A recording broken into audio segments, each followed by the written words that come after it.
Cuando era pibe y vivía en la casa de mis viejos, con mis padres, con mis hermanas, allá en Talar, nuestro vecino le pegó a la esposa. La mujer agarró sus hijos y se fue a la casa de la madre. ¿Qué hizo la madre? La mandó de vuelta a la casa y le dijo que le pida perdón al esposo, que en la casa manda el hombre. También recuerdo en el barrio casos de abusos, de manoseos, de tratos vejatorios de hombres contra mujeres. Tuvo que haber mucho trabajo durante muchos años de feministas con fuertes convicciones. Tuvo que haber muchas Marta Dillon, muchas Luciana Pecker, muchas Florencia Alcaraz, muchas Mariana Carvajal, muchas Mengolinis, para que lleguemos a que haya mujeres que se animen a denunciar abusos como el de Pedro Brigger, y para que Fabiola Yáñez se atreva a denunciar a un expresidente de violencia de género. También tuvieron que existir gobiernos progresistas que legislaron y difundieron esas ideas. Muchas comunicadoras y comunicadores también progresistas que hablaron de los derechos de la mujer. Hubo mucha lucha para que ayer Fabiola Yáñez denunciara a Alberto Fernández. En esa lucha la derecha siempre estuvo del lado del macho abusador y golpeador, siempre. No fue gracias a Majul ni a Johnny Viale, ni tampoco gracias a María Eugenia Vidal ni a Luis Juez, que hoy sabemos que tuvimos un presidente golpeador. Fue gracias a la lucha feminista y progresista que hoy tenemos un país que trata mejor a las mujeres y tenemos mujeres como Fabiola Yáñez que se atreven a denunciar a un hombre de poder cuando las golpean. Todo mi repudio al golpeador Alberto y mi solidaridad con Fabiola. Y también mi repudio al curro de los seguros. Todo esto no solo daña a las víctimas directas, daña a la política en general y al campo popular en particular. He visto ayer que los medios que se tomaron un mes y medio cubriendo el caso Loan para no hablar del hambre, luego semanas hablando de Venezuela para no hablar que la indigencia llegó al 20%. Ayer solo hablaron de Alberto, ni siquiera tuvieron tiempo de decir que la pobreza llegó al 55%. Dicen que los políticos debieron haber sabido algo que pasó en privado y ellos van a juntarse con genocidas sabiendo perfectamente que asesinaron, que violaron, que torturaron y los periodistas amigos los encubren. Eso sí que sabemos que sucedió y sabemos que lo sabían. La derecha que lucha contra las políticas para las mujeres y que dejó desprotegidas a las víctimas de violencia, desfinanciando el número 144 para denunciarlos, bajando a la mitad la cantidad de personas que hay para recibir esas denuncias, hoy se dice preocupada por Fabiola. Y lo que es peor, ayer se conoció una foto de diputados de derecha con genocidas presos y no se escandalizaron. Ahí estaban los diputados que se pasean por los estudios de televisión, los que se tutean con Viale y Majul, abrazados con los que secuestraron, los que se tratan de vos, se joden y se abrazan con Viale y Majul, abrazados con los que torturaron, con los que asesinaron, con los que violaron, con los que robaron niños, con los hijos de puta que aún hoy siguen cometiendo delitos de lesa humanidad, porque no nos dicen dónde están nuestros muertos, ni nos devuelven a los nietos. Ayer vi a Astiz, acusado de secuestro, de tortura y asesinatos, posando en una foto con diputados de derecha, los amigos de Viale y de Majul. Ayer vi a Mario, el cura Marcote, el violador de mujeres secuestradas, condenado por secuestros, torturas, posando con legisladores de derecha. Vi a Miguel Ángel Britos, condenado por secuestro y asesinados, abrazados a esta gente de derecha. Y no vi a Vidal, y no vi a Juez, y no vi a Milei, ni a Viale, ni al cordobés Rossi escandalizarse, ni horrorizarse, ni pedir el despido de los legisladores. En Alemania estarían todos presos. No son el cambio ni lo nuevo, son la vieja derecha, son los hijos y nietos de los genocidas, recreando su plan de entrega del país con el RIGI, la explotación laboral con la ley Bases y el terror con la ley antimafias. No fue una foto casual. Tienen un plan como el de la última dictadura y piensan sacar los milicos a la calle y por eso armaron esa farsa, para terminar liberando a los genocidas, porque no podés pedirle a un milico que mate trabajadores si no liberes antes a su abuelo genocida. No nos vengan a dar clases de moral con la bragueta abierta. Ustedes son la derecha asesina de siempre y los periodistas de hoy son los herederos de los que encubrieron a esos dictadores que hoy visitan genocidas. Buen día, ¿cómo están? Buen día, Roberto. Buen día. Buenas. Dos cosas para añadir como información.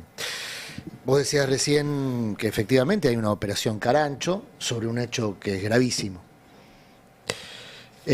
Ahora, la operación Carancho tiene múltiples actores.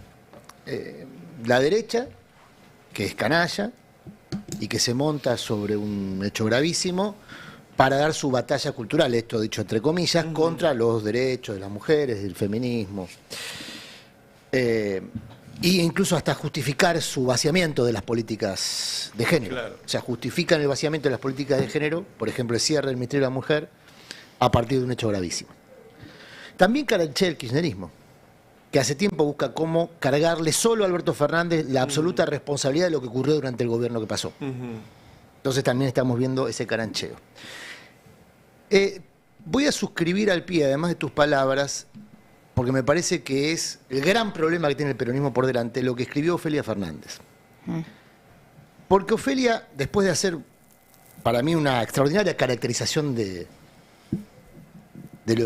problema y del personaje, a quien califica de hijo de puta, caso Alberto Fernández, dice al final: quiero hacerme cargo de haber creído tanta basura, pedirles perdón y decirles a las pibas que la inmensidad de esta frustración tiene que ser la razón por la que aprendizajes mediantes y sin creer mucho en nadie volvamos a intentar. Ahí está la raíz del problema que tiene la reconstrucción del campo nacional y popular. Sin creer mucho en nadie. ¿Cómo militás sin creer mucho en nadie?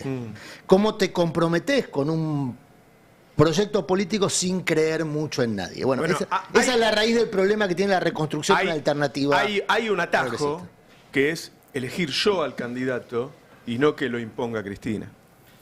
Ese ya es un primer filtro.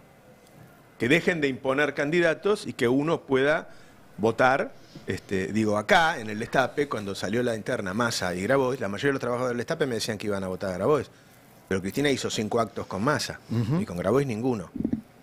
Entonces, la selección de Massa, vos lo contaste en tiempo real, fue mucho tiempo antes de la selección formal de Massa como candidato. yo lo advertí en febrero, sí.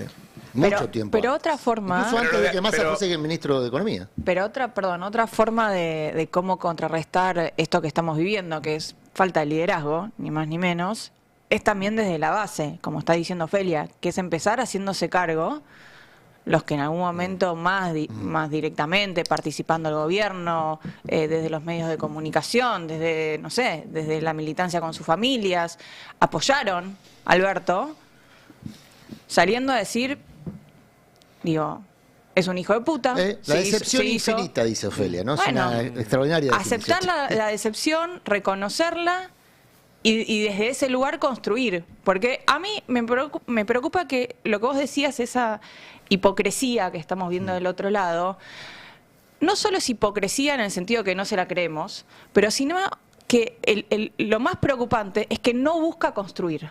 Claro. Es una hipocresía que busca aprovechar, que busca destruir justamente. Porque Alberto Fernández se subió sobre unas banderas y actuó porque, por ejemplo, promulgó el aborto, la legalización del aborto, pero no eran sus banderas. Por lo tanto, yo no voy a permitir que del otro lado aprovechen esto para destruir unas banderas que no eran de Alberto Fernández. Que se encontraron con mucha lucha. Exactamente, entonces... Hay que aclarar algo porque vi varios periodistas mostrando los videos de Cristina. Voy a aclararlo porque lo sé de primera mano. Y diciendo que cuando Cristina mostraba el celular hablaba de esto. No es cierto. No es cierto. Cuando Cristina decía yo puedo mostrar mi celular y queriendo decir que Alberto no, Cristina se refería a las infidelidades de Alberto. No a que Cristina supiera que Alberto le pegaba a la mujer. Tengo para mí, más allá de las críticas que he tenido con Cristina últimamente con sus estrategias, incluso me parece increíble que siga subiendo fotos de su viaje en este momento, tengo para mí que Cristina jamás hubiera puesto como candidato a un golpeador de mujeres. Cristina cuando hablaba de, y a mí me lo dijo sinceramente, cuando hablaba de yo puedo mostrar el celular y Alberto no, me dijo, lo digo porque Alberto tiene, me acuerdo, a ver la frase que me dijo, Alberto tiene la libido puesta en su joda con mujeres en vez de en el trabajo que tiene que hacer. De eso hablaba Cristina cuando mostraba el celular. Cristina no sabía este tema. Es mentira lo que están diciendo. No, pero igual te sumo una cosa. Primero, ya lo dije antes, pero bueno, por las dudas coincido con vos y siempre primero se le cree a Fabiola. Cuando es muy difícil denunciar, es más difícil denunciar si sos una figura pública y es más difícil denunciar si sos una figura pública y encima denunciás a un tipo poderoso. Porque Alberto Fernández será lo intrascendente que sea en términos electorales, pero es un expresidente, con un nivel de relaciones y de poder muy asimétrico con su ex pareja. Ahora, la elección de Alberto Fernández tenía que ver también con algo que era la situación del Poder Judicial. Y en esta causa hay todo un cúmulo de irregularidades que abonan a esto que vos decís de que a todos estos personajes no les importa Fabiola, no les importa la violencia de género, no les importa el financiamiento de las políticas de género. No querías Ministerio de Mujeres, pero financiaron las políticas de Estado. Y el Poder Judicial siempre llega tarde. Y repito esto porque es un concepto que tienen que entender. No es una crítica, es una realidad. El Poder Judicial llega cuando algo ya sucedió para ver si eso se le tiene que aplicar una ley. Ahora, para que esas cosas no suceden, actúan el Poder Legislativo legislando y sobre todo el Poder Ejecutivo cumpliendo las leyes. Si vos achicás el Poder Ejecutivo, lo que vas a hacer es saturar un Poder Judicial que siempre llega después de que las cosas pasaron. Claro. ¿Sí? Entonces, ahora, una vez que llega, además, está todo mal en cómo está funcionando. Y voy a decir 2 o 3 cosas de esta causa. Primero, el juez sigue interviniendo pese a que no tienen que intervenir. El Colini se está choreando la causa. Claro. O sea, aclaro esto. Cuando vos en una investigación pasa algo nuevo, vos estabas investigando los seguros, encontraste algo que te pareció sospechoso vinculado a violencia de género, tenés que extraer ese testimonio, mandarlo a sorteo y va a otro juez. Primer choreo. Segundo choreo, se la está choreando Comodoro Pi la causa. Porque si esto sucedió en la Quinta de Olivos y eso es jurisdicción San Isidro. No es jurisdicción Comodoro Pi, es Justicia Federal de San Isidro. El tercer problema que tiene esta causa es el juez Julián Ercolini, que tiene una enemistad manifiesta con Alberto Fernández después de tener una amistad manifiesta. Sí. Tanto si era amigo, porque eran amigos personales, como si ahora tienen enemistad manifiesta. ¿Por qué tienen enemistad manifiesta? Porque Alberto Fernández dijo, hay que investigar el viaje de Julián Ercolini, pagado por Clarín, al Lago Escondido. Entonces tiene una enemistad manifiesta, por lo cual debería apartarse y no lo hizo. Y además de todo esto, yo recuerdo, pues yo tengo la mala costumbre de tener memoria, de que hubo una mujer que se sentó adelante de Ercolini y le dijo, a mí me amenazaron, me secuestraron, me torturaron y me violaron. Y Ercolini cerró la causa. Esa mujer era Lidia Papaleo. ¿Sí? Y Ercolini decidió no investigar nada. Y esa mujer fue secuestrada por estos mismos personajes que vos mostrabas recién en la foto, con los cuales este gobierno se junta y no dicen nada. Entonces, yo, repito, pongo todo esto en contexto, porque son elementos para entender esta situación, que es compleja.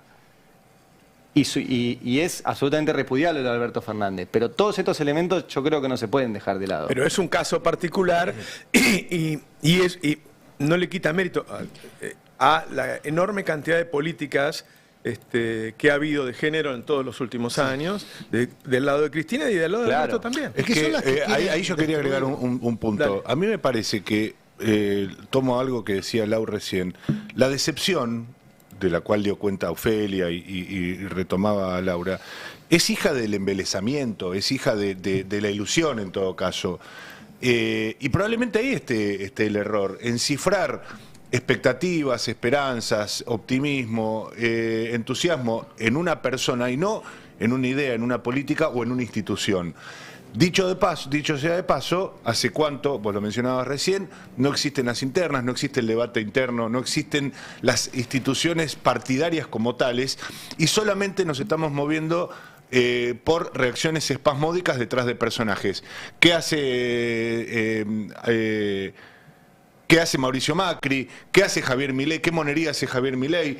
¿Qué hace Cristina? ¿Cuál es el gesto? ¿Movió a la reina? No me interesa, en lo más mínimo. Si nosotros no establecemos... Porque el problema es poner toda esa libido detrás de personajes que son humanos, que son falibles, que son muchas veces brutales, y eso a mí además me retrotrae a una polémica que atravesó todos los primeros años del kirchnerismo y probablemente esté presente en muchas de las personas que tienen una cierta edad, que era: yo a los kirchneristas no les creo nada porque antes de 2003 los derechos humanos no le importaban nada. Mi respuesta histórica fue: me importa nada lo que pasaba con el kirchnerismo antes de llegar al poder, antes de llegar a la presidencia, toda vez que a mí me interesa mucho más una política de Estado establecida por el kirchnerismo en aquel momento como proyecto político, y no la reacción que haya tenido, si se benefició con la 1050, si omitió involucrarse en algunos casos a título personal y como abogado. Son presidentes de la nación, actúan de una manera. Es distinto, son planos diferentes. Me parece que estamos errando. Igual me parece que la decepción de la que habló Ofelia no es sobre la figura de Alberto, ¿eh? Es sobre un proyecto político. Para empezar, yo creo que son las dos cosas. Che, pero la figura de Alberto quiero es incorporar el tema de quiero incorporar el tema de los seguros, porque ahí sí nadie se puede sorprender. Claro. Entonces, cuando se va a elegir, que repito, las elecciones de candidatos tienen que ser democráticas, no hay reyes en este país ni reinas, hay que tomar muy en cuenta la honestidad, porque todas estas manchas van en detrimento de la política y la antipolítica juega para ellos. La gente se está cagando de hambre y dice: ah, mirá, y afanaba con los seguros, che, mirá vos. Y eso nadie puede decir que no sabía que Alberto estaba en el negocio de los seguros. No, de hecho va a irradiar, lo contábamos ayer. Mirá, la primera medida para evitar que todo esto que cuenta Ari con mucha precisión respecto a la ciénaga judicial, la primera medida es evitar chorear. Esto no quita que después no te persiga igual la ciénaga judicial. Pero si vos tomás ese recaudo, bueno, probablemente tengas más herramientas para defenderte. Igual en No sé términos porque- políticos Sí. y no judiciales, porque los términos judiciales en todo caso nos exceden, los políticos podemos y debemos discutirlos. Me parece que el daño sucede porque buena parte de la población mira a todos los políticos y ve a Alberto Fernández. Alberto Fernández de alguna manera era el arquetipo, es el arquetipo de una especie de político en la Argentina que está en todos los partidos, Y el problema es que Milei aparece como una reacción ante eso, es todo lo contrario a eso. Y para construir hacia adelante hay que salir de la trampa de que querer hacer todo lo contrario a Milei te vuelve a llevar al punto de partida. Por eso es necesario más ideas, más imaginación y sobre todo romper anclas con un pasado que está claro que a esta altura del partido ya no suma nada, ni en términos electorales, ni en términos políticos, ni en términos humanos. Creo que si esta no es la señal que faltaba para entender que para tener el futuro por delante hay que decidirse a soltar el pasado, no sé si hay alguna que nos vaya a llevar Ahora, a esa una conclusión. cosita, ese soltar el pasado que para mí es lo que vamos a ver ahora, es clave lo que dice Mariana. Vos podés soltar el pasado de dos maneras. Podés agarrar, cortarle la soga a Alberto, que se hunda Alberto solo, No es Alberto solo. pero más allá de Alberto, digo, las personas. Puede ser, hay gente que lo hará con Cristina, hay gente que lo hará con Alberto, hay gente que lo hará con Massa, o podés cortar con el pasado en términos de empezar a discutir qué. Así es. Y a mí me pareció clave y sintomático de esta hipocresía que hablabas. Ayer cuando se conoció la denuncia, Adorni, el vocero de la presidencia, tuiteó que él le recordaba a las víctimas de violencia de género que tenían la línea 144 para llamar. No hizo ninguna mención, no era necesario. Pero acá hicieron unas placas, a mí me gustaría, con la desfinanciación que se hizo de esos mismos mecanismos que avanzaron también en el gobierno de Alberto, porque el gobierno de Alberto no era Alberto nada más. Claro. Hubo otra gente que trabajó, que Muy laburó bien. muy bien. Muy bien, claro. ¿No? Y esa gente es a la que echaron del Ministerio de la Mujer, Ministerio de la Mujer a la que le indilgaban que no habían terminado como en los femicidios. No sé, yo conozco personalmente gente que trabajó ahí y ninguna se declaró que había terminado con el patriarcado como Alberto, sino que Claro. era un proceso que estaban laburando. Claro. Bueno, eso es lo que hay que discutir. El de financiamiento de políticas públicas. Mostralo de nuevo así lo contamos, no lo saquen. El de financiamiento de políticas públicas que estaban tratando de empezar a resolver un problema estructural. Y un problema estructural no se soluciona de un día para otro y no lo soluciona tampoco una persona que declara el fin de un problema estructural como hizo Alberto. Despidieron al 85% de los empleados de la línea 144, donde la mujer llama para denunciar Claro. que la están golpeando. Si vos, es lo que... Entonces ahí estamos hablando de miles de mujeres golpeadas, no de una. Que vos las abandonás, la dejás sola. Por eso digo que son unos cínicos. Realmente ayer tuvo unas horas de tanta oscuridad del país, tanta oscuridad, tanto cinismo, porque todos tenían que estar escandalizados. Porque si esta sociedad no se escandaliza por la visita de los legisladores a los diputados, A los conocidos. entonces ya está, estamos perdiendo esa batalla. El tema, Roberto, es que si nadie se anima a romper y a proponer algo distinto, al final terminan siendo un cinismo contra otro. Porque lo que hace esto de Alberto, pero no solamente esto de Alberto, esto le pone la cereza a algo que se viene construyendo hace muchos años, es justamente ponerle una pátina de cinismo a todo lo bueno que haya hecho alguna vez el último gobierno peronista y los anteriores. Y cuando pones cinismo contra cinismo, bueno, la gente elegirá el que le caiga más simpático, el que se adapte mejor a sus prejuicios, por cómo vio algo en un TikTok o en una tele. Hay que designificar el peronismo, el campo popular. Hay que politizar el debate político. Por supuesto. O sea, hay que explicar que Fabiola tiene la suerte, o la mala suerte, vamos a poner esos términos, de que como su pareja era un expresidente, a Ercolini le importaba darle el marco y habilitarle, porque también hay que decirle, en la resolución de ayer Ercolini da a entender que ella pide las medidas. Entonces, por eso él las da las medidas.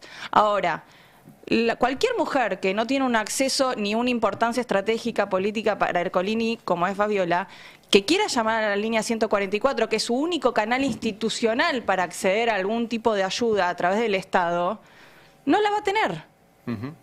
Perdón, quiero aplicar Digo, un llamo bueno entre nosotros. ahí está, me parece, donde, Digo, perdón, seamos donde buenos tenemos que nosotros. poner el centro de la discusión sobre la política. Bueno, hablando de la política, hoy en el Congreso se va a tratar lo que vos estás planteando, que es qué pasa con los diputados. Pero ya hay quienes que fueron dijeron, a visitar a salió los el hombre de genocidas. Lilita, ese Ferraro, a decir, no es para echarlos, está se va a dar algo muy Pero acá curioso. echaron gente, perdón, hay dos Pichetto casos dijo que no de... hay para echarlos. ¿Vos pensás que todos esos votaron para echar a un muchacho que le dio un beso en la teta a su Sí. mujer?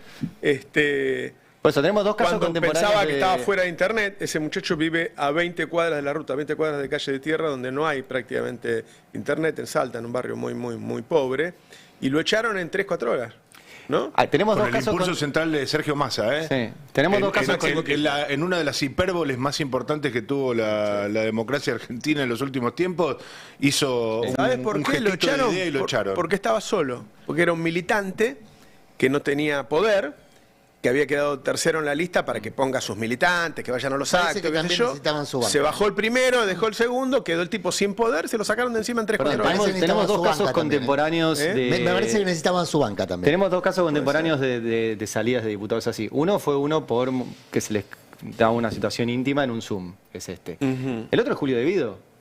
A Julio De Vido era diputado y lo sacaron por estar acusado en una causa donde finalmente no fue condenado. Y dejó de ser diputado.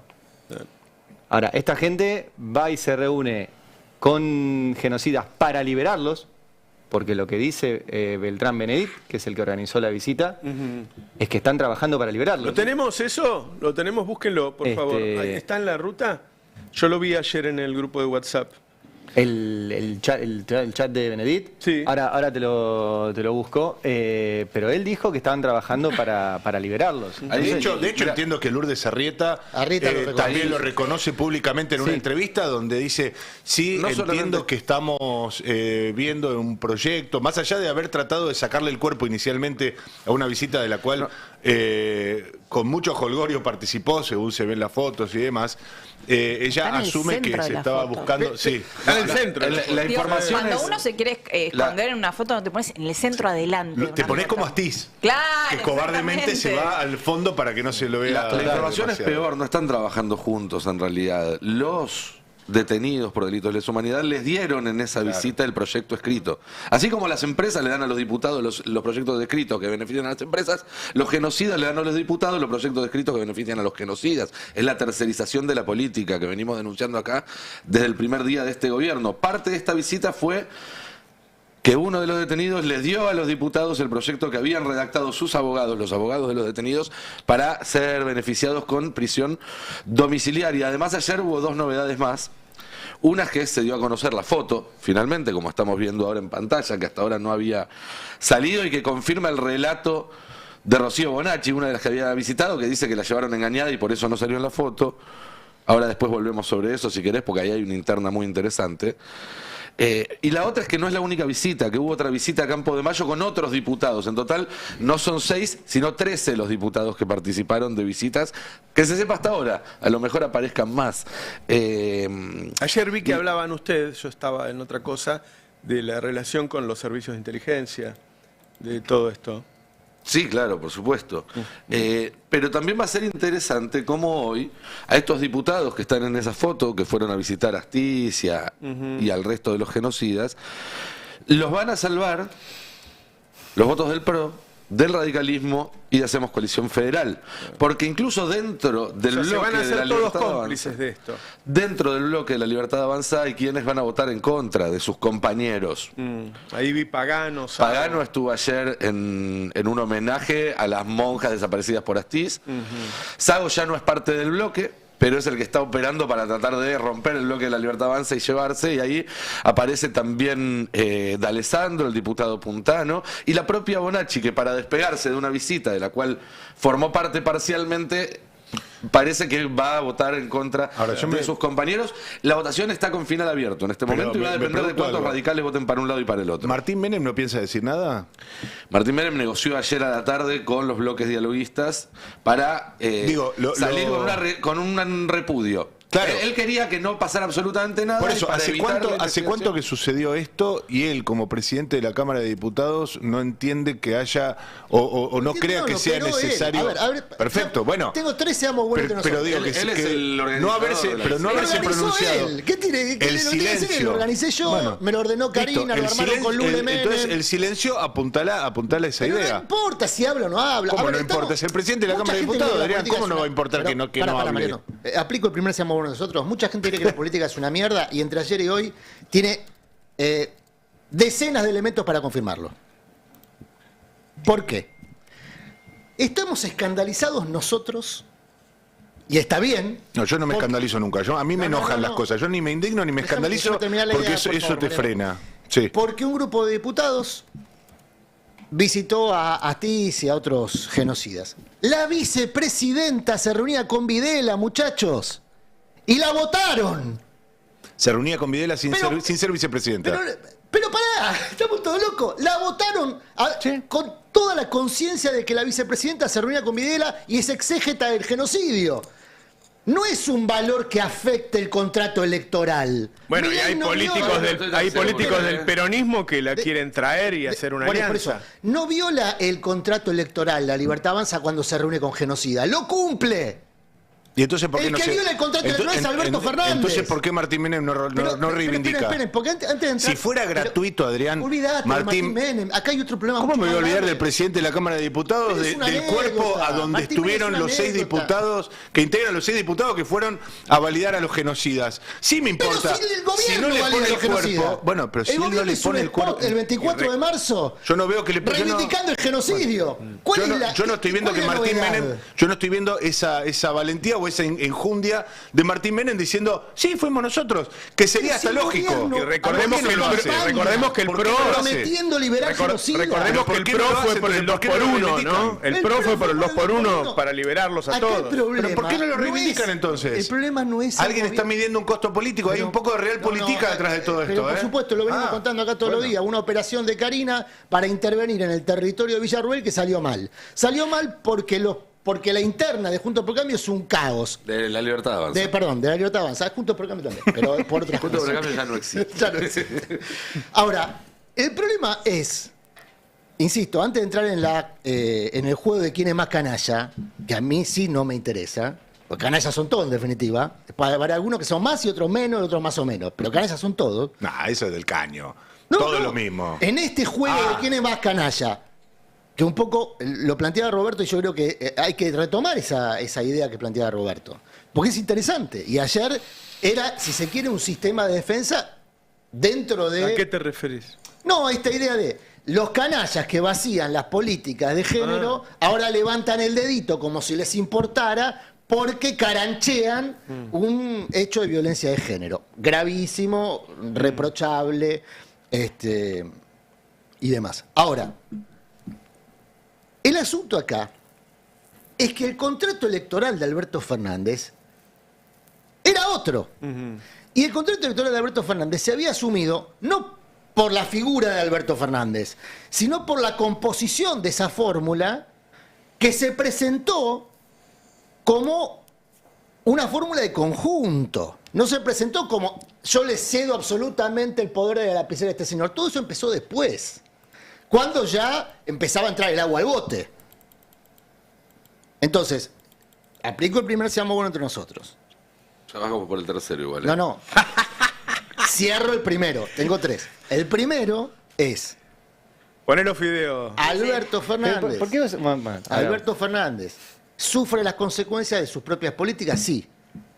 ¿Es el único responsable de sus propias políticas?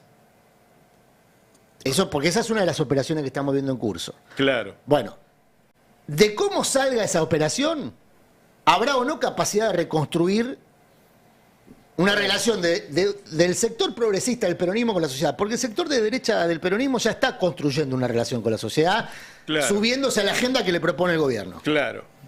De hecho, el fin de Bueno, semana... por vamos eso a me tener- parece que hay que ser muy firme en las posiciones estos días Pero cuando por hablamos y no supuesto. tener medio término, porque no puede ser que se lleven todo puesto cuando realmente el kirchnerismo hizo muchas cosas. Vos podés decir, todavía falta, pero se preocupó por el tema de la mujer, por el tema de la diversidad, por el tema del no binario, Derechos han humanos. trabajado en Derechos todos, derechos humanos, claro que sí, se avanzó.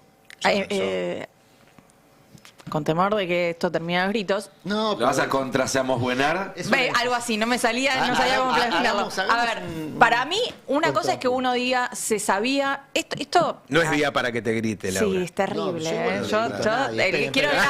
quiero Esperen, esperen, no, ahora hablo en serio, no, pues No. yo, acaso me sumo a todas las jodas, en eso no. Yo no, No, le grito a no. nadie, hace No. 30 años que tengo responsabilidades de conducción. Lo dijo y nunca como una jamás le manera grité a de nadie. romper el hielo, No, pero Adrián. en serio. De los No mejores, porque- de los mejores jefes que tuvo, ¿está? ¿Lo decimos? No, ¿Quedó no, qué? no, Estamos tampoco ya tiramos los halagos. El mejor tenés que Tampoco decir. tanto, tampoco tanto. No sé, me falta mucho por delante. Tengo expectativa de que la cosa puede mejorar siempre.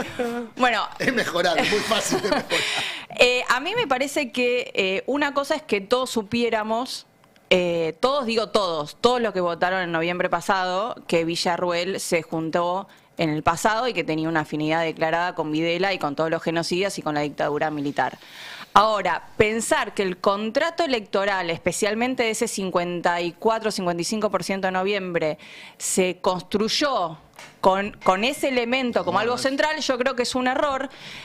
Yo creo que ni siquiera el 30% de que le votó 3 veces era una parte central, y por eso creo que hoy sigue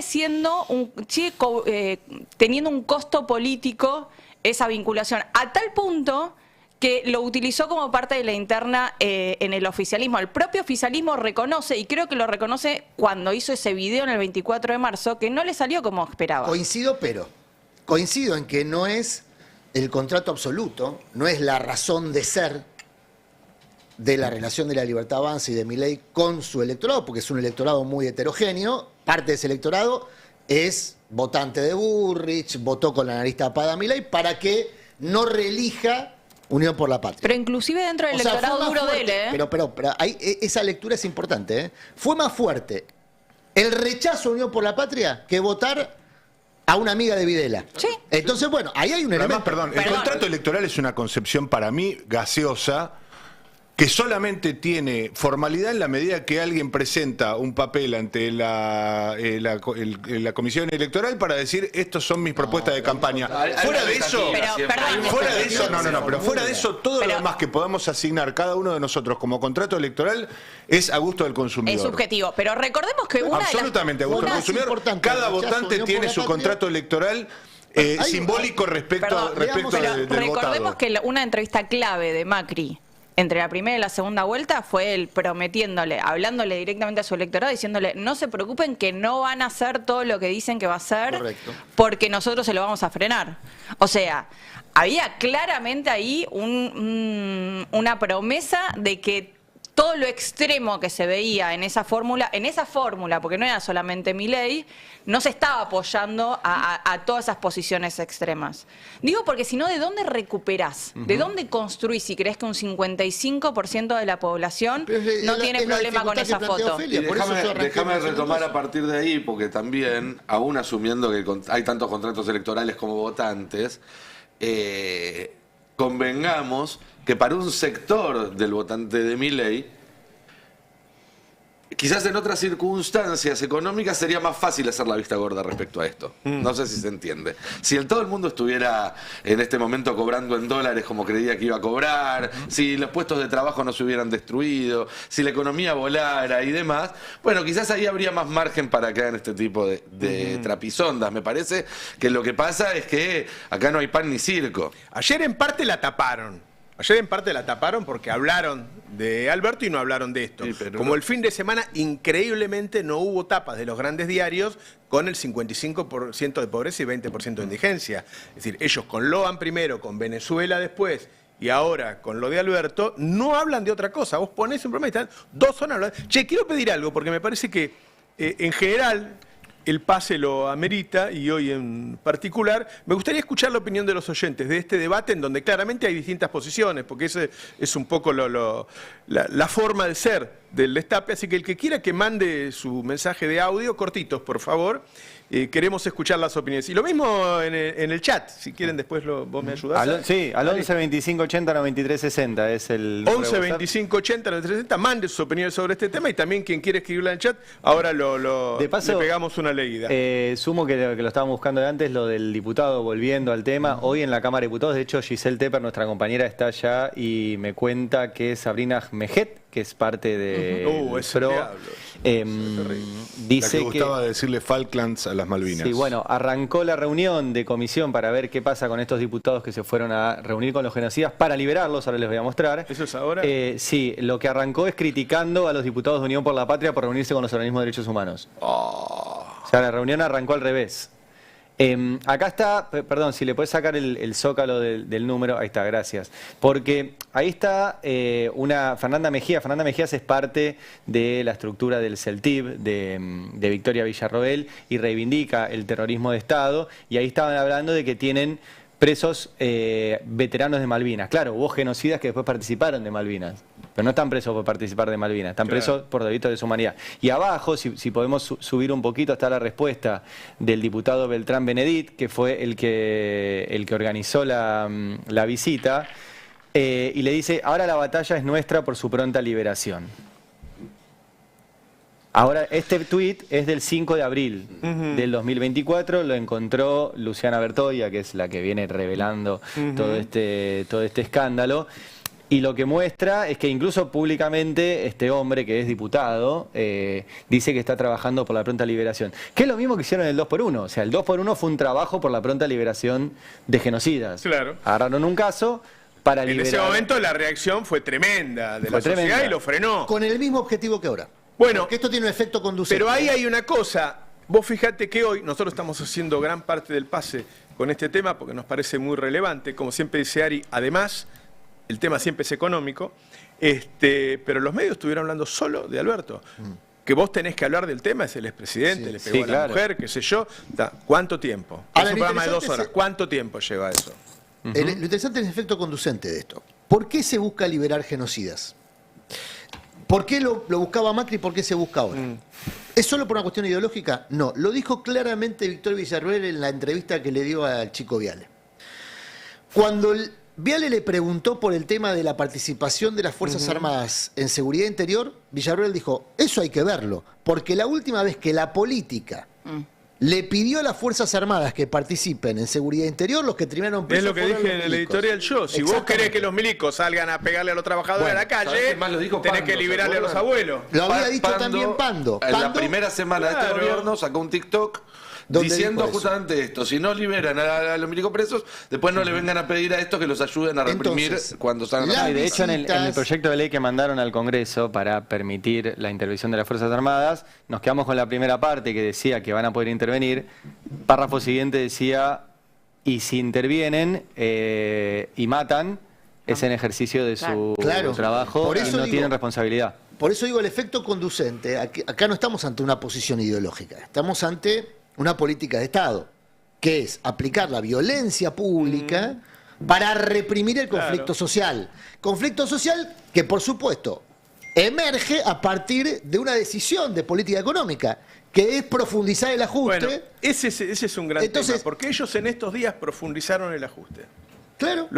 El hecho de haber subido el boleto de colectivos para 25 millones de personas, más o menos la mitad de la sociedad, y haber sacado los descuentos de la SUBE en los mismos días, al mismo momento que vos le estás sacando las retenciones a los dueños del ganado, de la leche, del ganado ovino, porcino, qué sé yo, que genera dos cosas: mayores ganancias para ellos y una suba del precio de los lácteos y de la carne en el mercado. Es decir, en el momento en que vos estás profundizando el ajuste del Estado y la transferencia de ingresos, cuando ya la sociedad está exhausta y vos decís, bueno, estaban esperando la B corta, no sé qué carajo, la suba de sueldo, qué sé yo, bueno, los tipos van por eso, Mira, ¿sabés por qué es interesante? Ayer lo dimos, pero no tuvimos tiempo de profundizarlo. Caputo necesita dólares para terminar con su ciclo de timba y fuga y no los consigue en el mercado financiero. Entonces, ¿dónde se consigue dólares si no es en el mercado financiero? En el comercio exterior.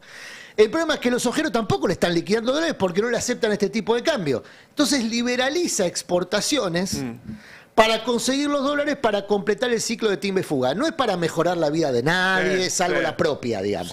Ya lo hizo, lo describió muy bien Milei cuando dijo que era un timbero y un fugador y que había defraudado a la Argentina, y lo contrató por eso mismo. Igual tiene lo contrató por otra cosa. Tiene problemas por todos lados. Los precios están cayendo en el mundo. Está bien, pero antes de avanzar ahí. Entonces el tipo va a perjudicar al consumidor argentino para completar su ciclo de timba y fuga. ¿Se entiende esto? O sea, te va a dañar a vos, consumidor de alimentos, que no tiene otra que ir a comprar acá, porque no puede ir a comprar a China alimentos, lo tiene que comprar acá. Y menos la leche, ¿viste? A los precios de China, claro, y la leche, a los precios de China, que China, como tiene muchos consumidores, hay muchos de ellos que cobran mucho más que los argentinos. Claro. Y ese es el precio que se va a fijar.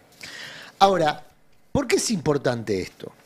Porque el ciclo de ajuste tiene como objetivo el choreo. A pequeña escala, a la escala de rapiña y a la gran escala que es la habitual cada vez que hay un ciclo neoliberal en la Argentina.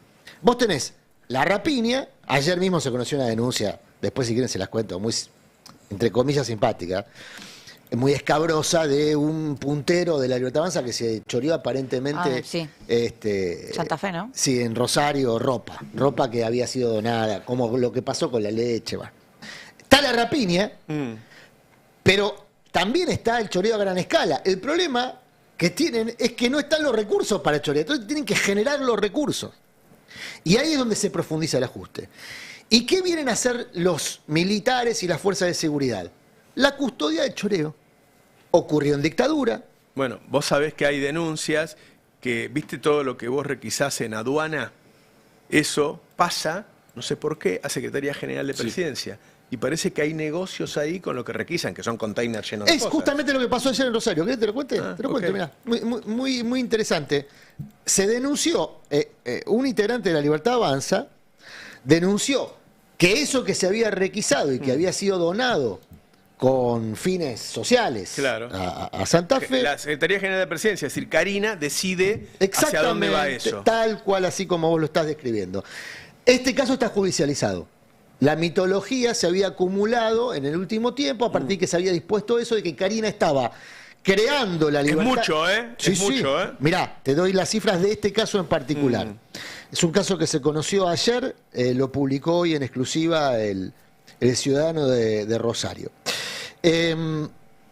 El coordinador de equipos territoriales de la Libertad Avanza de Rosario denunció que hubo un importante episodio de corrupción y a partir de ahí fue despedido como coordinador territorial. ¿Qué es lo que denuncia este señor?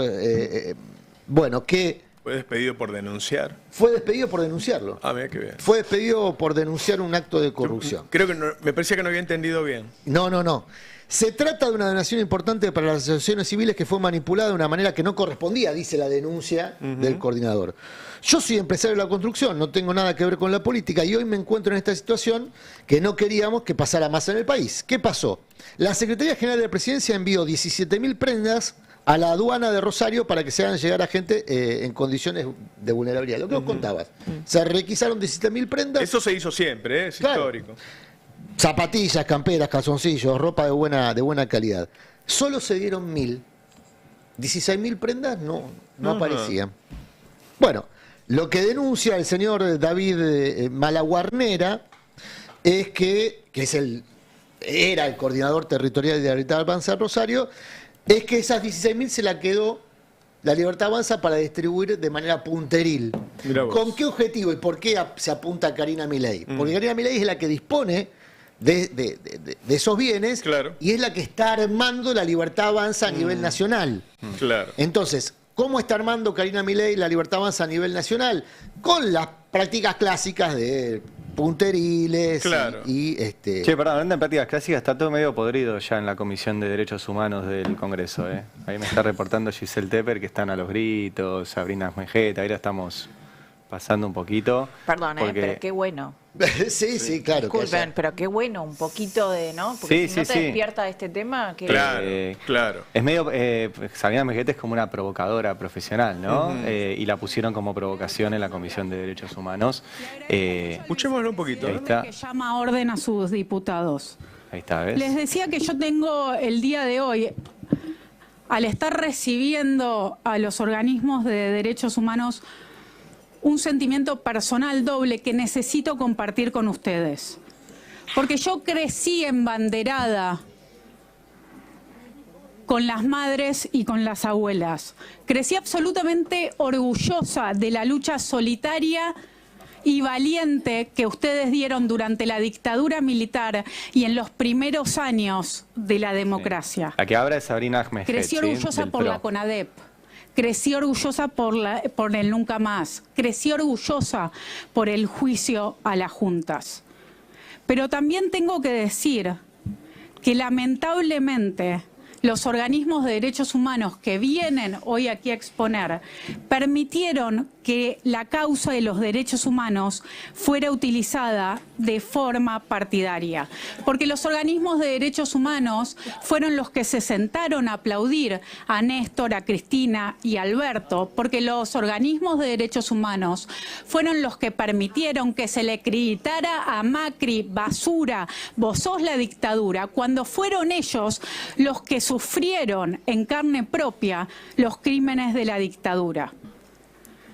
Porque fueron funcionales también los Básicamente organismos está de derechos diciendo humanos que la va a abrazar construcción que se hizo a diputados y a sobre proteger la a diputados que fueron a reunirse Claro. con asesinos, violadores y demás, porque no le gustó que los organismos de derechos humanos aplaudieran a los gobiernos que tomaron medidas a favor de los derechos humanos y criticaran a aquellos que tomaron medidas en contra. Claro. Es básicamente lo que acabamos de Claro. escuchar. Claro. Una excusa para proteger a los diputados y diputadas, que como venimos contando, no fue solo un caso, hubo otro por lo menos. Ahora, qué Tan- provocación poner a esta mujer que, si no es la más terrible de todos, anda ahí.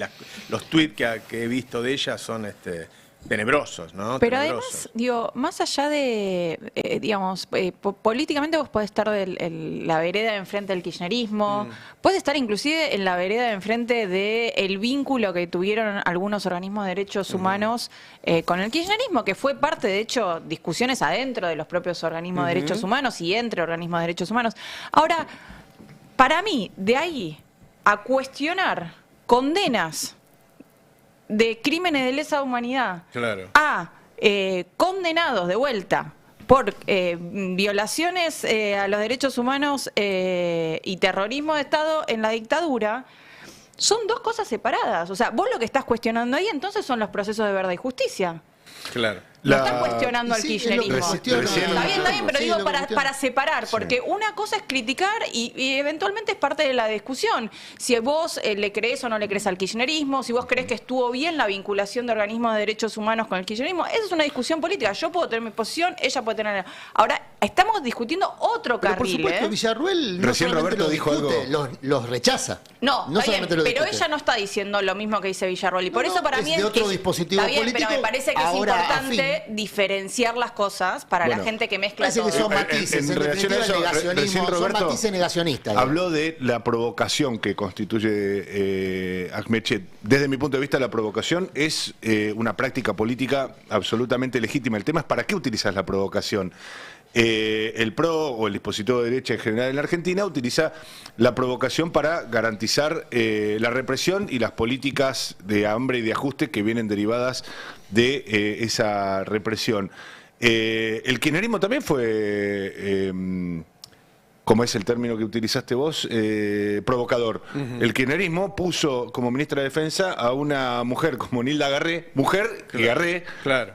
para provocar también. Claro. Tenía que ver, más Para allá de provocar la... otra cosa. La provocación es Perfecto. una herramienta. Bueno, es lo que Eso estoy es lo que diciendo. está diciendo. Exactamente. La provocación es una herramienta válida, legítima. El tema es para qué la utilizás. Claro. Vos en ese momento estabas utilizando la provocación de poner a Nilda Garré para generar un efecto de disciplinamiento. Acá, el efecto de la provocación lo que busca es igualar, enchastrar, En este momento ensuciar el debate. Está hablando Claudia Cariaga, que integra familiares y compañeros de los 12 de la Santa Cruz. Santa Cruz es la iglesia donde Astiz se infiltró y marcó a Azucena Villaflor, a las monjas francesas, etcétera, que estaban ahí y que fueron secuestradas. La otra cara de la moneda de lo que ocurre hoy la estamos viendo en este momento en la marcha de San Cayetano. Claro. ¿Sí? Trabajadores, la CGT, las 2CTA, organizaciones sociales, marchando por paz, pan y trabajo. Y hablábamos recién, y me gustaría que se meta... Antes de pasar a San Cayetano, porque si no pareciera que cuando discutimos de derechos humanos estamos discutiendo el pasado. Esta semana asesinaron a una persona, los mismos que están ahí, porque son dispositivos del mismo aparato de represión. Los que mataron en Córdoba. Unos afuera y otros adentro. Unos están adentro de la cárcel, otros están en el Congreso y otros se dedican a asesinar, a como pasó también con la militante de Hijos hace unos meses, a amenazar. Está fue pasando otro ahora. tema que no tuvo... Ahora vamos a relacionar todo esto con la economía. Vamos a escuchar la opinión de los oyentes. Hola, buen día, ¿qué tal? Habla Adrián de acá de Tandil. Yo la verdad ya no quiero más candidato elegido a dedo. Quiero una interna y quiero equivocarme yo, no que me equivoquen. No sé si lo expliqué bien, pero si me equivoco me quiero equivocar yo. No quiero saber más nada con que me digan es este y nos equivocamos. Quiero una interna bien abierta y que se presenten todos los que tengan que ser candidatos. No se me ocurre ninguna frase mejor que quiero equivocarme yo. La verdad, es una... Y no que me equivoquen. Y no que me equivoque. Meridiano, la claridad. Maravillosa frase, dale.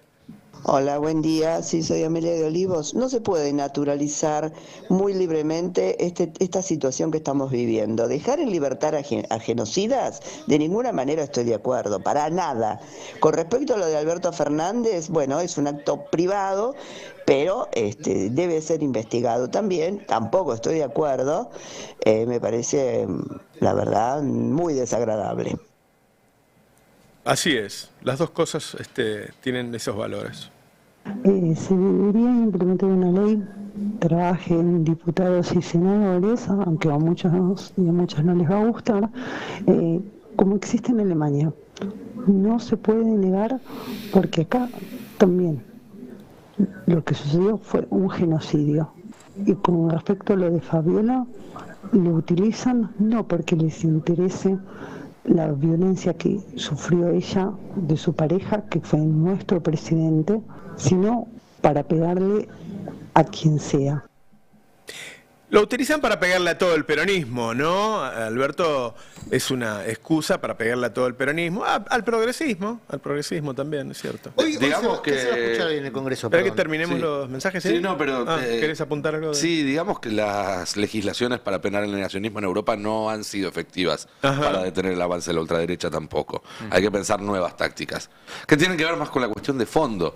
No con que no se pueda decir, sino con brindar el bienestar, brindar las herramientas de la democracia a los ciudadanos para que no tengan que buscar las soluciones en respuestas extremas. Hay gente que tiene... Yo la primera vez que la escuché a Marcela Pagano diciendo, bueno, yo tenía una versión de la historia y ahora estoy escuchando la versión de Villarroel. A mí me puso muy mal porque creo que es una chica formada, que no puede decir eso. Ahora, indudablemente reflexionó. Porque ahora está tomando una Sí, posición a medida muy que quedó firme. fuera de las comisiones, ¿no? Bueno, Fue reflexionando. Eso es terrible. Karina Milei ha hecho reflexionar a muchos dirigentes de la Libertad de Avanza. La exclusión suele hacer reflexionar a los excluidos en política, ¿no? ¿Por qué son excluidos? Y entonces buscan nuevas formas de inclusión. Hay un problema ahí serio para mí, que es que hoy vamos a escuchar muchas veces en el debate, porque hoy hay sesión. Y es una sesión donde un sector del oficialismo va a plantear, Arrieta, la veíamos recién en la foto, digamos, presentó un proyecto para que se abra una comisión de investigación sobre el viajecito. Ese es el planteo de la oposición desde hace 2 semanas. Claro. Ahora Arrieta se quiere subir Por para eso, tratar de zafar. Pero el planteo de la comisión es no es del oficialismo, es de la oposición. Voy a eso. La oposición pensaba plantear hoy es la apertura de una comisión y resulta que Arrieta pide lo mismo, que es una de las que estaban ahí. Entonces, todo eso va a generar un enchastre hoy en el debate, en donde se van a escuchar, entre otras cosas, probablemente, porque lo vienen repitiendo de ayer, no sé, Rossi, Majul, compañía, que el peronismo, el campo popular en su conjunto, es un rejunte de violadores, golpeadores y ladrones. Y te agrego algo más, chavistas, porque el tema de Venezuela también Bueno, se va a meter en la pero discusión. digo, dentro También de se va todo a lo de meter. chavistas sería lo más leve, ¿no? Claro. Violadores, golpeadores, Claro. y chorros y chavistas. Bueno, se va a escuchar mucho esto, y es el sentido final del carancheo. Claro. ¿No? El claro. sentido final del carancheo es poner a todo el mundo en la misma bolsa, por eso vuelvo a lo de Ofelia. La dificultad que tiene el campo popular no es repeler el carancheo, es reconstruir la relación con su propia base social. Cuando Ofelia dice en el tuit, convoca a las pibas a las que había convocado para militar, y dice, sin creer mucho en nadie, volvamos a intentar, la dificultad, el Everest que tiene por delante ese proyecto es enorme. ¿Cómo convocás sin creer en nadie? Porque eso es la anarquía, esos son los pibes que fueron a vandalizar la mansión de Messi. No creemos en nadie, vamos y Para vandalizamos. militar a alguien tenés que creer en él. Pero para militar en un proyecto político tenés que creer en quien conduzca. ¿Escuchamos algunos mensajes más? Y es el primer Hay que creer en oyente una que escuchaba. idea, en una idea más que en una persona. Dale. Hola Roberto, soy César Suscriptor, docente en Cabra, en la biblioteca. La gente ya no da más, no sabe cómo hacerlo. Me dicen que los están pelotudeando con las noticias y todo, que yo los mantengo bien informados. Pero les digo, y nadie se queja. Si nadie se queja, ¿qué quieren esperar de todo esto? Entonces me dicen que los pelotudean con las noticias y todo. Bueno, tratando de informar a todos. Viva Perón, aguantemos con Axel, los quiero mucho. Muchas gracias por informar. Yo paso la posta de todo esto. Muchas gracias. Gracias a vos. Escuchemos que está hablando la nieta es de Susana. Está hablando en este momento la Comisión de Derechos Humanos, la hija de Azucena Villaflor, que ¿Es se la llama hija? Cecilia de Vicente. La hija de Azucena. Sale a buscar quien le firme un habeas corpus, cosa que le costó un montón, porque la dictadura hace eso, que no exista legalidad. Entonces, con ese habeas corpus firmado, empieza a ir a algún organismo de derechos humanos y no encontraba respuesta.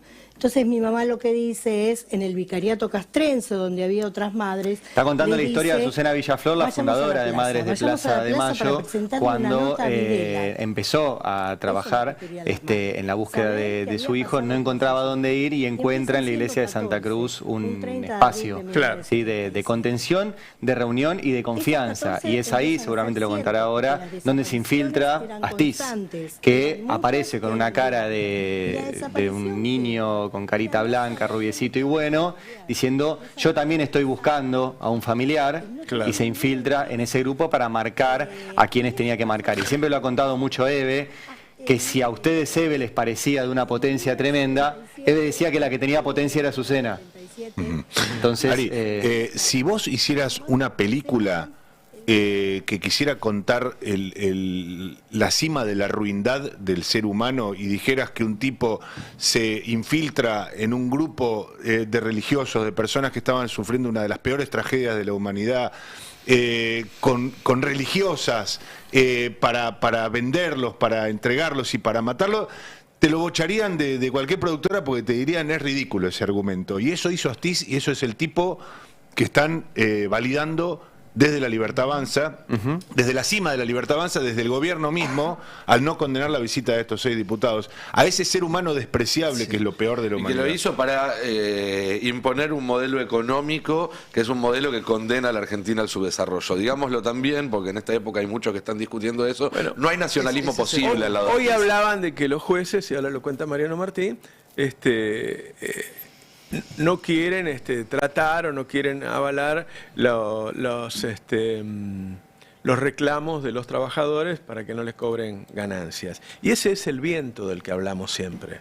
Los jueces siguen el viento y el viento les dice, no, que los trabajadores paguen. Y antes de pasar a eso, ganancias. déjame darte una novedad. Anteayer presentó un pedido de prisión domiciliaria a Raúl Guglielminetti, uno de los que veíamos en la foto, estaba en el extremo derecho de la pantalla. El que le entregó el proyecto para salir. Bueno, Guglielminetti de la presentó el pedido de prisión domiciliaria, lo tiene que resolver el servicio penitenciario en acuerdo con el juez. El servicio penitenciario que responde a Patricia Bullrich dijo que va a estudiar el pedido y que va a evaluarlo. No sería exótico que Guglielminetti obtenga la prisión domiciliaria. Claro, porque los jueces van a seguir el viento. Lemoyne anteayer dijo, aunque se hubieran comido gente, tienen que ir a la casa. ¿No? Por eso digo. Lemoyne puede ser pintoresca. Mariano Cunio Libarona, el ministro de Justicia de la Nación, un payaso que ha tenido una historia atroz en la Argentina contemporánea, pero hoy funge como ministro de Justicia, dijo sin que se le cayera la cara de vergüenza que son unos pobres viejitos, que hay que tener humanidad con ellos. Esos mismos viejitos que están todos de pie en la foto, Claro. Están todos de pie sobre sus piernas. No están en silla de ruedas como las madres. Cunio Libarona era defensor de genocidas.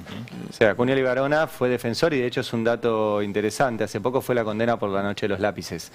Fueron todos condenados menos el que defendía a Cunio Libarona, que era Enrique Augusto Barre, que era el número 2 del Pozo de Banfield, y fue absuelto, mientras el hombre era ministro de Justicia. O sea, tenemos un ministro de Justicia, abogado de genocidas, narcos y violadores, y que ahora se suma a todo el trabajo para liberarlos. Y hay un dato, perdón, que está quedando afuera de todos los análisis y presentaciones que yo veo por parte de funcionarios del oficialismo, aliados, medios de comunicación que lo tratan de manera liviana. Además de cometer crímenes de terrorismo de Estado y de lesa humanidad, ninguna de estas personas reconoció lo que hizo, pidió disculpas por lo que hizo, contaron dónde están los cuerpos. Digo, eso es lo que además mantiene las heridas abiertas y por eso estamos Esto hablando... último es lo más dramático porque es un delito en ejecución. Exactamente, por eso las desapariciones son crímenes que no prescriben. Digo, hay una continuidad, más allá de digamos, lo que hay en el trasfondo, que es imponer un modelo económico que se repite hoy. Además, en términos criminales, siguen cometiendo el crimen porque siguen sin dar información. Y esto es clave, porque esto es lo que demuestra, es que para ellos no cometieron ningún crimen, nunca pidieron perdón a las víctimas y ni siquiera les dieron lo mínimo que pidieron los organismos de derechos humanos de estos años, que es verdad. Entonces, además, le vamos a quitar el único elemento que el Estado pudo proveer, que es justicia.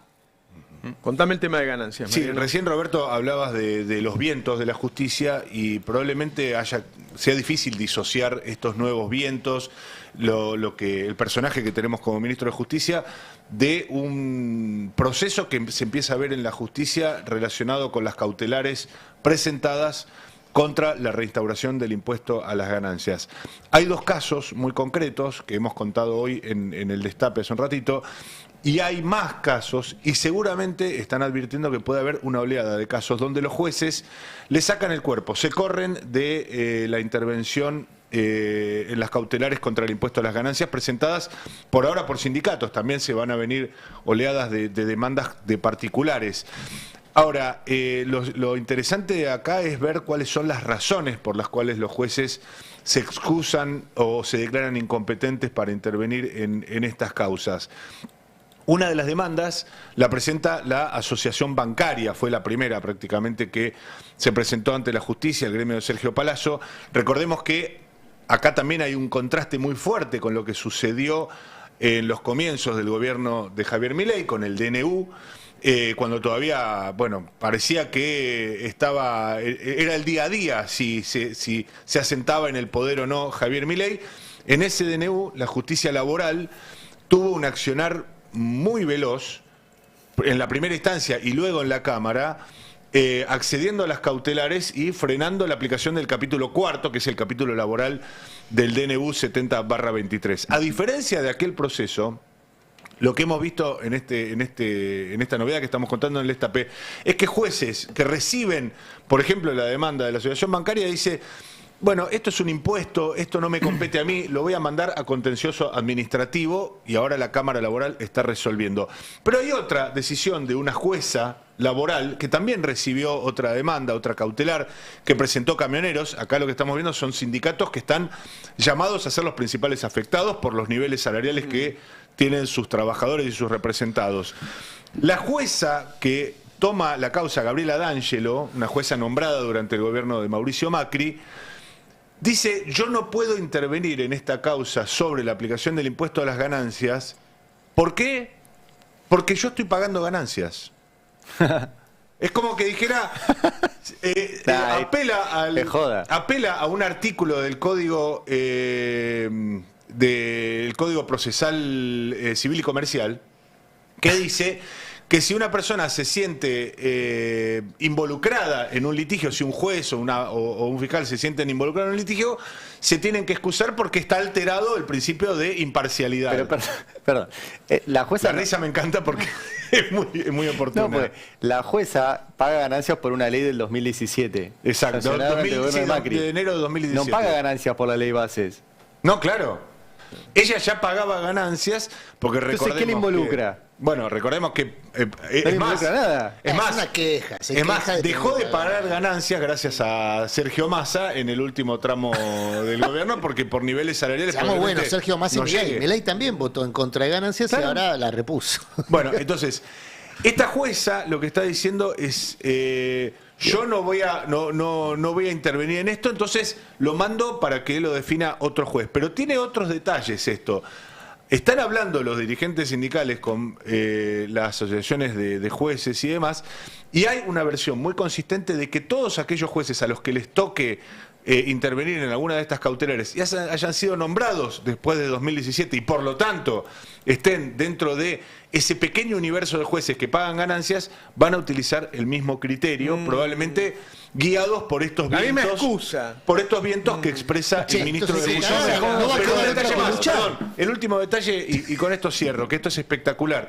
También me marcaban que va a ser muy interesante hasta dónde los jueces, al menos del fuero laboral y eventualmente del contencioso administrativo, le podrán sacar el cuerpo a intervenir en esto y eventualmente decir que no, que es válido que el gobierno reponga el impuesto a las ganancias, cuando la Asociación de Magistrados y Fiscales de la Justicia Nacional, la principal gremial de empresarios, la AMFJN... ¿De empresarios? De jueces.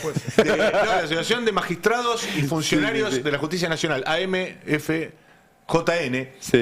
se presentó con un amparo para que no paguen ganancias. Claro.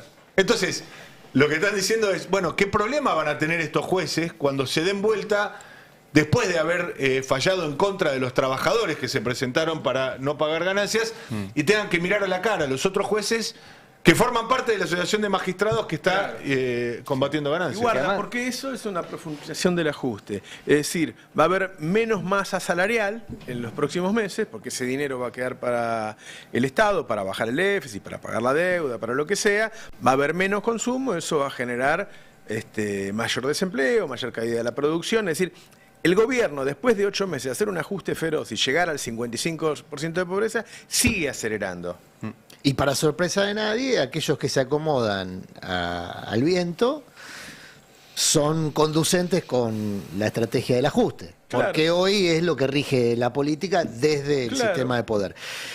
Bueno, una cagada porque entonces queda la lucha, entonces ya no se puede... La lucha de aquellos que quieran luchar. Ah, bueno, por eso digo, sí, hay una jueza que se la pasó a otro y otro que fue contencioso. Para sorpresa de nadie, los tribunales no funcionan, digamos. Entonces, digo, para sorpresa los de nadie... tribunales funcionaron en el DNU Por eso, pero y todavía está en veremos qué harán cuando decidan pronunciarse sobre la cuestión que hay un poder entero que es cómplice de que tengan que cerrar la facultad de Derecho. Yo quiero ir un poquito para atrás, porque ¿por qué los jueces no pagan ganancias?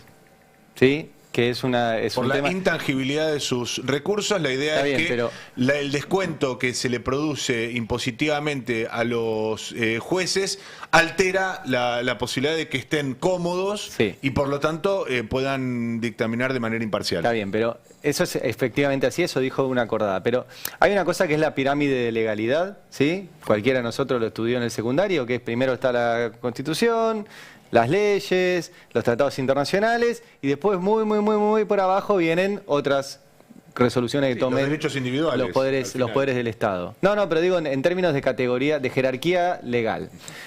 El Congreso argentino en el año 96 votó que los jueces pagarán ganancias. Eso es una ley que está votada.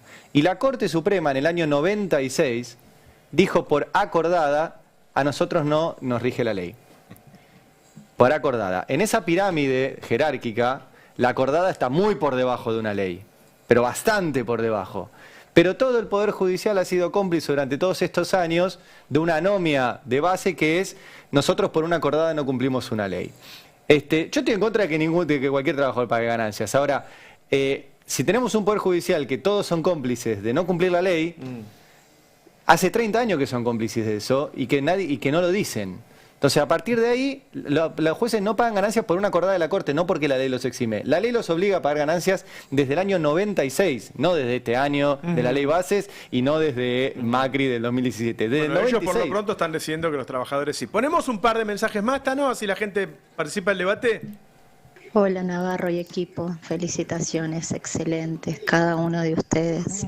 Navarro, lo mejor que escuché en mi vida. Nos vienen a enseñar moral con la bragueta abierta, esta manga de hijos de yuta, genocidas, violadores y represores. Esta conquista es nuestra, del movimiento feminista. Muy de acuerdo, muy de acuerdo. Que creo que fue la lucha más importante de las últimas décadas, la lucha feminista, a la que obviamente todavía le falta mucho, porque es toda la historia de la civilización, el patriarcado, pero que logró mucho, Como diría Diego, la pelota no se mancha, ¿sí? No se van a hacer cargo ahora las feministas de que Alberto era un golpeador adentro de la casa. Che, dale, poné. Y la verdad que escuchar toda la locura que estamos viviendo... ya me parece que todo está perdido, que ya se corrieron todos los límites y ya no hay respuesta ni del peronismo, ni de la CGT o barra sindicalismo. Disculpen la generalización, pero no encuentro ninguna referencia, ninguna respuesta, ninguna propuesta. Y siendo que todo está perdido, me parece que es momento de apostar por algo nuevo, algo distinto, hay que empezar a moverse. Somos un montón los convencidos de un proyecto de país que tenemos ganas de hacer algo. Bueno, sí, yo creo que en este momento no hay que entrar en la angustia de que todo está perdido y qué sé yo, y me parece muy bien la última parte del mensaje. Y hay mucha gente. Una vez Dolina dijo, ellos nos vienen a apurar con que nosotros tenemos un chorro y ellos no tienen ni un honesto. Bueno, esto está claro. Yo cuando surgió lo de Pedro Brigger inmediatamente me pronuncié y yo nunca escuché a los de la derecha pronunciarse sobre los abusos del AGE. De hecho, lo veo ahí trabajando. Roberto, en 2001 la respuesta y la reorganización popular vino de abajo hacia arriba. Es decir, de la disolución prácticamente, del borde de la disolución en el que estaba la República Argentina, la respuesta vino de la organización popular, de lo que en ese momento se llamaban los fogoneros, los piqueteros y demás, que generaron mecanismos de caudal, de encauzar la conflictividad y de reclamarle al poder. Y el gobierno, los gobiernos, primero Eduardo Duhalde y después Néstor Kirchner, que surgieron de ese proceso, no pudieron hacer la vista gorda. Más allá de que tuvieran previamente una organización. Miraron eso, pero digo, estamos frente a una oportunidad. Estamos frente a una oportunidad donde todo parece que está que no hay organización, no hay partidos políticos, los sindicatos están desprestigiados, etcétera, etcétera.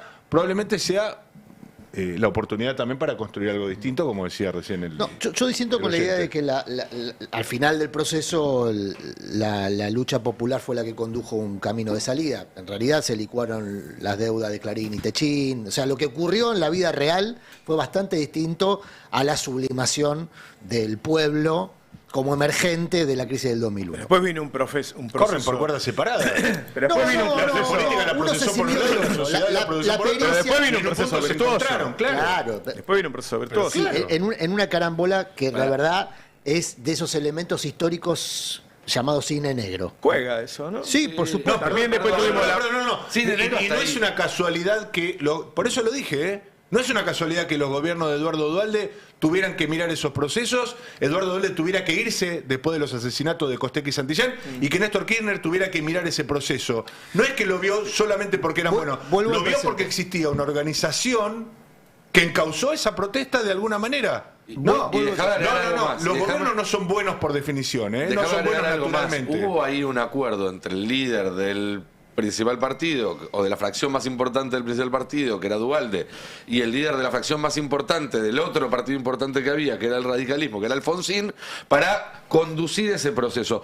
Hoy no veo figuras en la política con ese nivel de autoridad para poder conducir nada. Y ahí está el problema. Vuelvo al presente, y sobre todo al presente de los trabajadores. Entonces, si el Poder Judicial, insisto, para sorpresa de nadie, no va a ser solícito a las necesidades de los trabajadores que presentan de manera conjunta sus reclamos por ganancias, probablemente haya trabajadores que de manera individual consigan algún amparo, que es el mejor escenario para el gobierno. El mejor escenario para el gobierno es que no haya una disposición que agrupe a todo un sindicato y a sus trabajadores, sino que sean los individuos, porque en términos de recaudación eso tiene menos impacto. Ahora, mientras nosotros estamos conversando, hay un gremio muy importante, que es el gremio de los aceiteros, que está de huelga. Por mejoras salariales, pero también por el tema ganancias. Es uno de los gremios cuyos trabajadores, que tienen un salario inicial de 1 millón y piquito, apenas superado el salario inicial, ya están pagando ganancias. Entonces, el impacto de ganancias para ese grupo de trabajadores es muy significativo, como pasa con petroleros y con otras actividades. Bueno, ese colectivo de trabajadores va a accionar, está accionando en la justicia, pero al mismo tiempo está aplicando un método bastante tradicional de manifestar insatisfacción, que es la lucha. La pregunta es si esa práctica se va a masificar o si nos vamos a encomendar a San Cayetano. Si nos encomendamos a San Cayetano, que puede ser una técnica, yo no la niego, pero como soy ateo, no le veo mucho por venir. Quizá el que es más creyente considera que es el método adecuado. Tengo para mí que va a ser más efectiva la lucha que encomendarse a San Cayetano. Y ahí me parece lo que decía uno de los oyentes que escuchábamos recién, una de las dificultades del presente. ¿Cómo se reconstruye esa relación entre dirigentes que tienen la obligación de conducir, porque para eso están, y el pueblo trabajador, en el caso de los sindicatos, que están sufriendo las consecuencias del plan de ajuste, todo lo que venimos contando todos los días? Si eso no ocurre rápido, y ahí sí hay una comparación que se puede trazar con el 2001, porque en el 2001 también se trazaron rápido relación entre dirigentes y dirigidos. Fíjate que tenemos la misma cantidad de indigentes que en 2001 y no tenemos esa reacción que teníamos en las calles. Bueno, en ese yo momento. participé, yo lo conté muchas veces, yo participé del FRENAPO, entre otras cosas. El FRENAPO era un colectivo de dirigentes. Frente Nacional contra la Pobreza. Contra la pobreza. Entre el que estaba, por ejemplo, el sector agropecuario. Estaba, de Llenaro. Estaba Víctor de Llenaro. Federación Agraria. La Federación Lozano. Agraria. Lozano.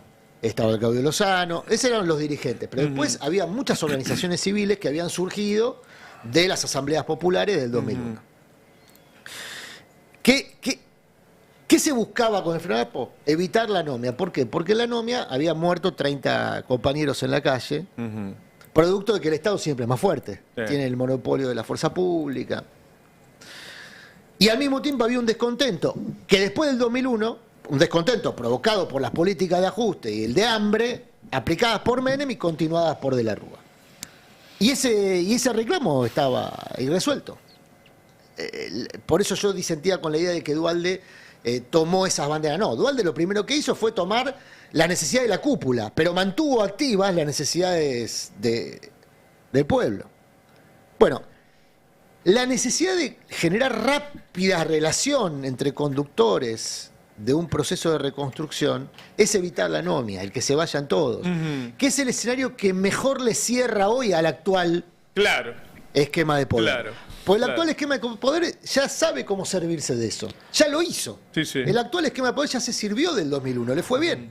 Bueno, una forma para evitar eso es en el Congreso, si el peronismo, Unión por la Patria, no logra empezar a contrarrestar lo que hoy van a intentar a machacar todavía más fuerte, que es esto que vos decías, son todos abusadores, son todos chavistas, son todos ladrones, cada vez se vuelve más mancha venenosa. Y vamos a volver a tener escenarios en donde, como bien decía Ari la otra vez, por un voto no lograban juntar un voto por fuera del bloque. Claro. Entonces me parece que una forma... Nadie va a querer votar con ellos. Más allá de construir un vínculo con la base, ¿no? dato, Con la gente, en términos de las próximas elecciones, liderazgo, qué sé yo, en el cortísimo plazo, tienen que tratar de romper con esa estrategia de mancha venenosa que se les impuso, que cada vez se fortalece más porque no están pudiendo salir a contrastarla, porque justamente, ¿qué están haciendo? Están poniendo a Alberto Fernández como el único problema. Los defensores de la dictadura de Chávez y todas esas Pero cosas. además, la respuesta que estamos teniendo a eso, son los defensores de Chávez, qué sé yo, es el problema es Alberto. El problema es esta persona. O sea, es ir cortando sogas de personas individuales en vez de tener la actitud, por ejemplo, que tuvo Ofelia, que me parece mucho más honesta y que apela mucho más a decir, ok, esto pasó, nos equivocamos o no vimos lo que teníamos enfrente o creímos algo que no era verdad, empezamos a construir para adelante. Y si no logramos eso, cada vez se va a seguir siendo la primera minoría, pero no va a poder construir nada dentro del Congreso. Entonces, para cuando lleguemos a las próximas elecciones, donde esperemos tengamos una construcción de un liderazgo, la cantidad de leyes que vamos a tener encima. Déjame agregar un dato. Yo, más que en este tren de avisorar qué construcción puede haber para oponérsele a este proceso ruinoso, más que en la virtud de los dirigentes, yo le prestaría mucha atención a la idiotez y a la torpeza de quienes conducen el proceso político desde el oficialismo. Y voy a dar un dato que también lo contamos ayer en el Destape. El gobierno, que bien podría estar tendiendo puentes, como hizo muy astutamente Carlos Menem en el principio de su gestión, buscando de qué manera partir la CGT, hablando con algunos y aislando a otros, el gobierno se ha especializado, hasta ahora con éxito, en dinamitar puentes sin mayor costo político. Me parece que a mí ese proceso tiene un límite, y ayer se traspasó un límite, al menos en lo que tiene que ver con la construcción de poder territorial y demás. Ayer el gobierno intervino en la obra social del segundo o tercer gremio más importante de la Argentina, la Osprera. Y uno podrá decir, es un gremio importante, la UATRE, que tiene personas, tiene beneficiarios, 650.000 personas, habrá razones, etcétera, etcétera. Peones rurales, para el que no conoce la sigla. La Unión de Trabajadores Rurales. Ahora, lo que hizo el gobierno con esa acción fue darles el aviso a la CGT de que la pelea es sin cuartel, de que ahora hay declarado una guerra, Claro. porque ya no hay códigos en esa guerra. En esa guerra donde Santiago Caputo se sentaba con los dirigentes y les decía, muchachos, vamos a llegar a un acuerdo, con ustedes no es la cosa, vamos a respetar la institucionalidad. La ley bases va a incluir afectaciones en el derecho individual, pero no en el derecho colectivo, ni en la posibilidad de financiamiento de los sindicatos. Eso lo incumplieron. Incumplieron desde el gobierno la actualización de las escalas de ganancias y ahora se comieron una de las más importantes obras sociales de la Argentina. Digo, para tener en cuenta que el aviso está hecho. Te agrego un dato más. Está hecho. Te agrego un dato más, porque No hay me hagan perder la conducción porque vamos a empresarios que chocar. se reunieron, con Sturzenegger, andan diciendo que el gobierno va a avanzar con ese proyecto de leyes que había anunciado Milei el 1 de marzo, democratización de los sindicatos, digamos, una intervención más fuerte, filtrando, lo así cual es. sería obviamente una declaración de guerra definitiva. Escuchemos un par de mensajes más, dale. Buen día, compañeros.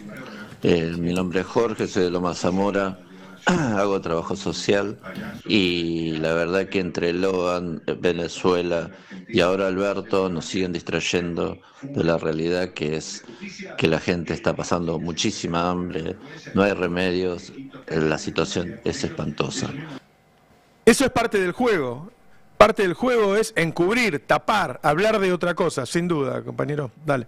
Si Juntos por el Cambio o La Libertad Avanza quiere largar genocida, acusando que son mayores de 70 años, que tienen enfermedades terminales, ¿por qué no ponen de ejemplo la figura de Fujimori, que hicieron lo mismo, acusaron que tenía cáncer de cerebro, creo, y ahora el tipo salió en libertad y ahora quiere ser presidente de Perú nuevamente? Eso nada más. Muchas gracias. Buen punto. Me gusta mucho esto de que los oyentes participen en el debate. Quiero decir algo. El gobierno se puso a vender dólares. Todos dijimos, bueno, lo único que le queda, si va a usar todos los dólares para operar el mercado, es que consiga guita. Confiaban en que Trump le iba a dar la guita. Hace pocos días, ¿cómo se llama? Carone. Claver Carone, un hombre de Trump, dijo que no le iban a dar un mango, pero ahora empieza a crecer Kamala Harris y empieza a tomar protagonismo. Y Laura tenía algunas de las cosas que pasaron ayer. Bueno, ayer eligió a su candidato a vicepresidente con una confirmación de un guiño hacia la base más progresista. Es lo que medio esperábamos, ¿no? Un gobernador, hombre, blanco, todo lo que ella no es, buscando también un poco al otro sector de Estados Unidos. Es un hombre que tiene un pasado militar, al igual, en este caso de la Guardia Nacional, al igual que el vice de Trump.